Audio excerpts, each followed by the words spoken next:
Diego Verdaguer, the romantic Argentine singer behind tracks like Volveré, Voy a Conquistarte, and La Ladrona, left a lasting impact on the music world before his passing. 2 years have gone by since his death, and his wife, Amanda Miguel, has finally broken her silence, sharing her heartfelt memories and reflections. Join us as we delve into her emotional journey and the legacy Diego left behind. A heartfelt farewell, remembering Diego Verdaguer's legacy after his untimely passing. Diego Verdaguer passed away on January 27, 2022, at the age of 70 due to health complications arising from COVID-19. Verdaguer, who had been married to Amanda Miguel for 46 years, spent his final days in a hospital in Los Angeles, California. Despite the efforts of his family and medical team, they were unable to save him. His death came as a shock to his fans, friends, and fellow musicians, as it was not widely known that he had contracted COVID-19 or had been hospitalized. During a press conference held by his daughter Ana Victoria and wife Amanda Miguel, after a farewell mass at the Basilica of Guadalupe in Mexico City, they explained why Verdaguer's illness had been kept private. "We decided to remain silent because first, we never imagined this outcome," said Ana Victoria. "And second, we don't have to share everything." Ana Victoria added that their family had always drawn a clear line between their personal lives and their public roles, emphasizing that they never intended to cause confusion with the media. She also mentioned that she never expected her father not to recover, but ultimately, his time had come and God took him. There had been some misunderstandings regarding whether Verdaguer was vaccinated against COVID-19, with conflicting statements from family members. Ana Victoria's half-sister, Ximena Bocadoro, later clarified in an interview that their father was not vaccinated. "My father wasn't vaccinated at all. I am, but he wasn't," Ximena stated, hoping to put an end to rumors surrounding his decision. Despite this controversy, Ximena urged the public to remember her father for his music and kind nature, rather than focusing on the vaccine debate. "My father was a wonderful, creative, and kind man. He was an excellent father, and I know I will meet him again. Let's remember him with love and joy through his music and his unforgettable smile." In the wake of Verdaguer's illness, his daughter Ana Victoria reached out to actor Tonio Mauri, who had also suffered severe complications from COVID-19, for support and advice. Mauri, who had survived the virus after months of hospitalization, shared words of hope and prayers with her, encouraging her to keep faith and strength during the difficult time. Though it seemed Verdaguer's condition might improve, his passing left a profound sense of loss among his family, fans, and the music industry. His remains were cremated, and while it remains unclear where they will be laid to rest, his family continues to honor his memory on social media. A journey through love, from heartbreak to harmony. Thinking of Diego Verdaguer immediately brings Amanda Miguel to mind. Over the years, this couple has become one of the most stable duos in the entertainment industry, not just as husband and wife, but also as career partners, often sharing the stage together. However, before Amanda entered the picture, Diego had another significant chapter in his life. In an interview with Gustavo Adolfo Infante for the show El Minuto que Cambió mi Destino, Diego opened up about his early marriage. "Shortly after releasing my first album, I married the mother of my daughter, Ximena," he revealed. "She was studying law, and I was fully dedicated to music. We got married and moved in together, but unfortunately, our life as a couple was very complicated," Diego explained, his voice tinged with nostalgia. He shared how the challenges began when he found himself without money after his contract with a production company and record label ended. "I did whatever I could to earn money, and that's when I grew my mustache. Diego Verdaguer's mustache started then. I did everything, handed out flyers, was a street vendor, worked as a laborer, everything. But I never wanted a permanent job because I thought, I could leave at any moment, he recounted with a hint of determination in his tone. Fortunately, after some time, a record label recognized Diego's talent and signed him, marking the beginning of his success. However, the struggles he faced during that period ultimately contributed to the end of his marriage. I separated because she wasn't happy. She got depressed a lot. Back then, I didn't have the ability to help her with her problems. I gave her love, but I felt powerless, so it became easy for me to say goodbye, Diego admitted, reflecting on a difficult decision that weighed heavily on him.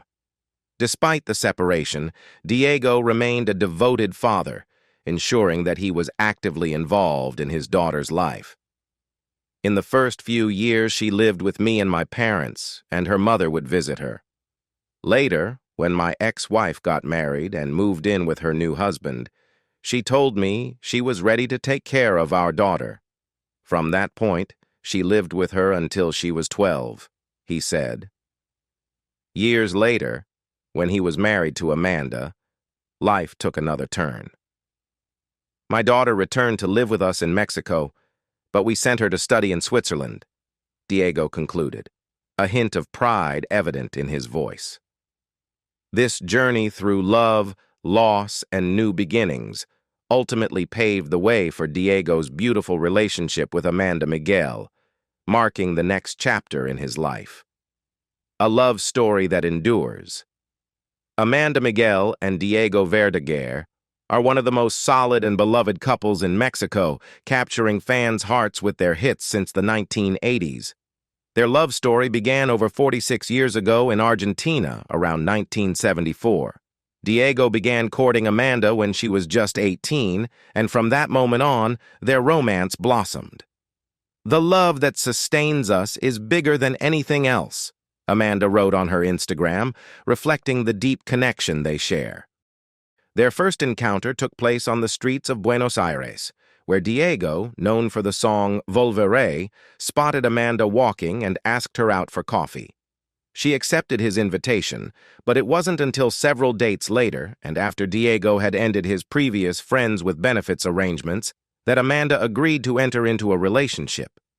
Diego noted that their courtship was characterized by respect, as he was mindful of the attraction he felt for Amanda, who is famous for her song El Me Mintió. Their musical chemistry led them to perform together on stage, giving rise to beloved duets like Simplemente Amor, Siempre Te Amaré, and Volvamos a Empezar.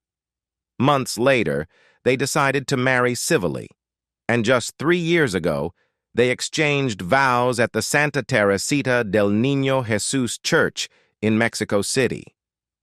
Their only daughter, Ana Victoria, born in 1983, was present at the celebration, surrounded by family and friends, trials of infidelity and reconciliation. Despite their long-lasting bond, Amanda and Diego's relationship has not always been smooth. They have faced rumors of separation and infidelity. Although Amanda has been reluctant to discuss these complicated matters in detail, she has occasionally hinted at the challenges they faced due to the presence of third parties. The first time Amanda spoke about Diego's infidelity was during a conference in 2018. "My husband is now more than faithful. He learned his lesson," she declared.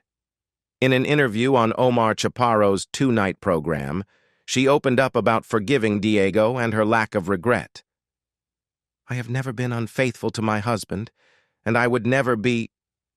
He has done things that I would never do, but I have forgiven him, and I don't regret it because today I have a family, whatever that may be," she expressed. Recently, Amanda shared a more direct message on her social media, emphasizing the value of forgiveness and mutual effort in a relationship. "I found this love message from my husband in the kitchen when I got home from the airport. We have gone through difficult times. One day I will tell you everything, although I know you already know," she wrote on Instagram. She further explained that affection can always be salvaged when both partners are committed to improvement. "I simply share how, by trying harder and harder, we can lift the kite as long as it's a joint effort. and not a third opportunist and parasitic lizard. Don't let your guard down. I say this from experience, she concluded. Accompanying her words was a heartfelt letter from Diego, dated October 23, 2021, that he had left for Amanda on the stove. I adore you. I'll be back soon. Always in my mind and being. I will always love you, Diego, he wrote in blue ink. In response to Amanda's confessions, her followers empathized with her situation, offering words of support and understanding. There are many. I also had my experiences, but here we are walking hand in hand. Only love can conquer all as long as it is mutual, one commented, while another said, My beautiful lady, there is no woman who can replace you, not in the past and certainly not in the present. I adore you with all my heart. I admire and respect you. Diego's infidelities are not new. He openly admitted to Univision in 2018 that he had been unfaithful to Amanda. People think Amanda sings to me, and yes, she did sing to me a bit. I was a little mischievous at the beginning.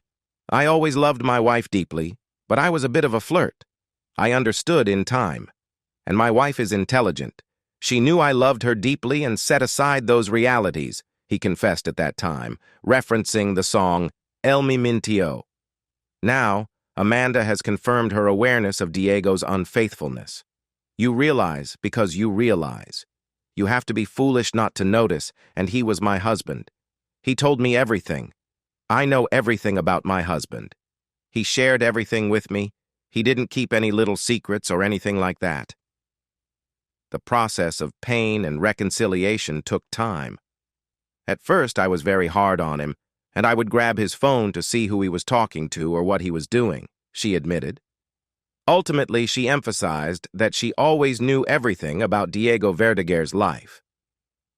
My husband always asked for forgiveness and wanted us to get back together. That's why we reunited. I know perfectly well the things he did and who he did them with. He confessed it all to me. Navigating heartbreak and the weight of unfulfilled dreams. Amanda Miguel appeared as a special guest on El Minuto, que cambió mi destino, hosted by Gustavo Adolfo Infante, where she opened up about a heartbreaking chapter in her life, losing a child with Diego Verdaguer 20 years ago. She reflected on her experience, saying, God knows why he does things, noting that she can't picture herself as the mother of a 20-year-old at her current age of 66. Although she wanted to have another child, she mentioned that her daughter's schooling was a significant barrier. Amanda also shared the challenges she faced as a woman in the music industry, where pregnant women often faced discrimination. It was very difficult for me to consider having more children, and when I wanted to, issues with school came up. It became overwhelming, and it was tough to get back into my career.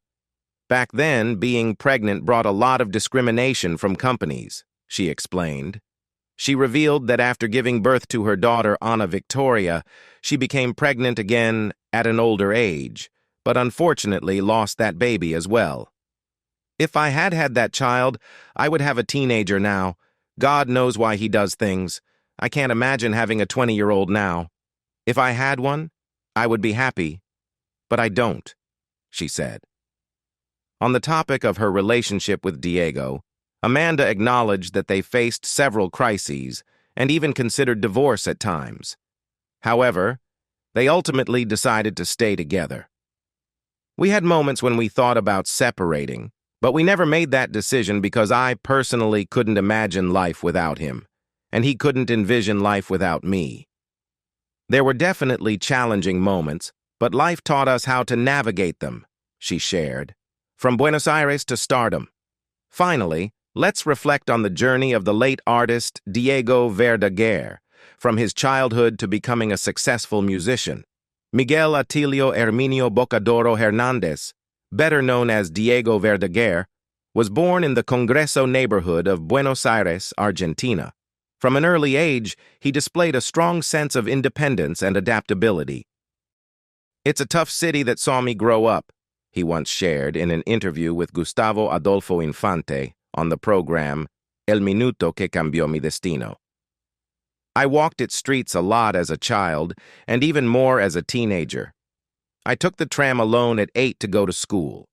By the time I was 11, I was allowed to wear long pants. Now I see men wearing shorts on airplanes, and I think, what's going on? We live in a free world, but those t-shirts and shorts? When I was a kid, all I wanted was to wear long pants, and now everyone wears shorts. Diego's father, Miguel Ángel Bocadoro Verdaguer, was also from Buenos Aires, while his mother, Elodia Maria Hernandez, came from a small village in the Córdoba province, north of Buenos Aires. Verdaguer explained that his full name, Miguel Atilio Herminio, followed family traditions. I have 4 names because people also call me Diego. I was baptized Miguel Atilio Herminio because my father continued the traditions of the time. I was given my father's name, Miguel, Atilio after my godfather, and Herminio after my grandfather. Though he grew up in a modest household, his family life was filled with happiness, despite financial ups and downs. My dad was a hustler. Sometimes we had money, and we'd go to fancy restaurants or take taxis. Other times we didn't, and we'd take buses or trains and just have coffee with milk and bread. But my childhood was always happy. My mom would bathe me in the kitchen using a big basin, heating water on the stove and mixing it for my bath. It was a simple life, but it was filled with joy. We lived in a very cute little house. As his financial situation improved, Verdaguer moved to the more affluent Recoleta district of Buenos Aires, though he continued attending public schools. Verdaguer's career began to take off when he made his first trip to Mexico in March 1970, a year and a half after debuting as a singer in Argentina. He vividly recalled the journey. I flew with an airline called Ecuatoriana. I'm not sure why they sent me, it seemed urgent. I flew via Santiago, then either Quito or Guayaquil, and then to Panama before arriving in Mexico. It was a bumpy flight. At just 18 years old, Verdaguer stayed in the luxurious El Prado Hotel across from the Alameda Central, a setting that left a lasting impression on him. I had never stayed in such a fancy hotel before, and I met a girl there, the vice president of the event I was attending. We had a romance, and it was fantastic for me. She was older than me. I wasn't a virgin, but almost. After that, my virginity was gone, he recalled with a smile. During that trip, Verdaguer performed at the Alameda Central, where Palito Ortega was the headliner. He shared that the 2 songs he performed were featured on a famous album that included José José's hit, El Triste. The event took place at the Teatro Ferrocarrilero, marking Verdaguer's first step into the Mexican music scene, an experience that would shape his career moving forward. Verdaguer remembered his childhood as a joyful time, filled with the love and care of his parents and siblings, and later his experiences in Mexico helped propel his rise to fame. The remarkable journey of a musical icon. At just 17, a young talent recorded his first solo single, Lejos del Amor, released under RCA Victor. This track was produced and composed by Larry Moreno, featuring arrangements by Jorge López Ruiz, known for his work with the famous Argentine singer Sandro de America. The following year, he participated in the 3rd Festival Buenos Aires de la Canción at the Luna Park Stadium, performing the song Yo, Solamente Yo, alongside Spanish artist Diango. His burgeoning career caught the attention of Argentine television network El Trece, which hired him as an exclusive artist for one of Argentina's most popular youth music programs, El Sótano Beat. Yo, Solamente Yo was also included in the compilation album Sótano Beat, which sold over 500,000 copies in Argentina. In March, he was chosen to represent Argentina at the 2nd Festival de la Canción Latina in Mexico City, sharing the stage with other international stars like Claudio Villa from Italy, Sergio Denis from Argentina, and José José from Mexico. After parting ways with RCA Victor and El Trece, Moreno sought him out again to perform at the Festival de Canciones de la Ciudad de La Plata, where he won first place. This led to a contract with MH, a record label known for its roster of international artists like Eagles, America, and Rod Stewart. With the single Yo Te Amo, he topped the Argentine radio charts for the first time. His musical director and producer, Roberto Montiel, introduced him to songwriter Ruben López, with whom he created over 7 hit singles that collectively sold more than 2 million copies in Argentina. As his popularity soared, he was awarded the Best Youth Show at the Carnavales at the San Lorenzo Stadium, where he shared the spotlight with music legends like Sandro de America, Camilo Sesto, Roberto Carlos, Cacho Castaña, and Joan Manuel Serrat. Under the artistic guidance of Hugo López, he achieved his first major international hit with Volveré, which made waves in Mexico, selling over 5 million copies and earning multiple gold records. This success was followed by other hits such as Yo Pescador de Amor and El Pasadiscos. With a new record deal from Mexican company Melody, he firmly established his status as an artist. In New York, he recorded the album El Secreto Callado, collaborating with Argentina lyricist Graciela Carballo and orchestrator Jorge Calandrelli. The album yielded hits like Secreto Callado, Es Así Mi Amor, Yo No Lloro Por Llorar, and Yo Quisiera Que Tú, selling over 500,000 albums and more than 1 million singles across Latin America. The album Estoy Vivo, recorded in Los Angeles and produced by Mexican musician José Quintana, featured prominent musicians of the era, including Abraham Laboriel and Carlos Ríos. It spawned hits like Corazón de Papel, Que Sufras Más, Creo Solamente en Ti, and the international success La Ladrona, which topped the charts in Mexico, Chile, Argentina, Paraguay, Uruguay, Colombia, the United States, Spain, and Italy. The innovative album Coco Loco followed, blending Latin rhythms with various musical genres. Despite a rocky promotional period due to Melody's acquisition by Televisa, it sold over 500,000 copies. While awaiting the birth of his daughter, Ana Victoria, he recorded the duet Simplemente Amor with Amanda Miguel, which became the title track of another album featuring songs like Nena and Usted Que Haría. His 5th album, Estoy Celoso, was directed by Argentine Bebu Silvetti and included collaborations with well-known Argentine composers like Roberto Levi and Alejandro Vezzani, as well as the maestro Armando Manzanero. One notable track, Chiquila, was dedicated to his 2-year-old daughter. The song Pájaro que Comió Voló reached #1 on the Billboard Hit Parade in the United States and Puerto Rico, with the album selling over 300,000 units. In 1987, alongside his wife Amanda Miguel, he launched his own record label, Diam Music. The Di stands for Diego and Am for Amanda.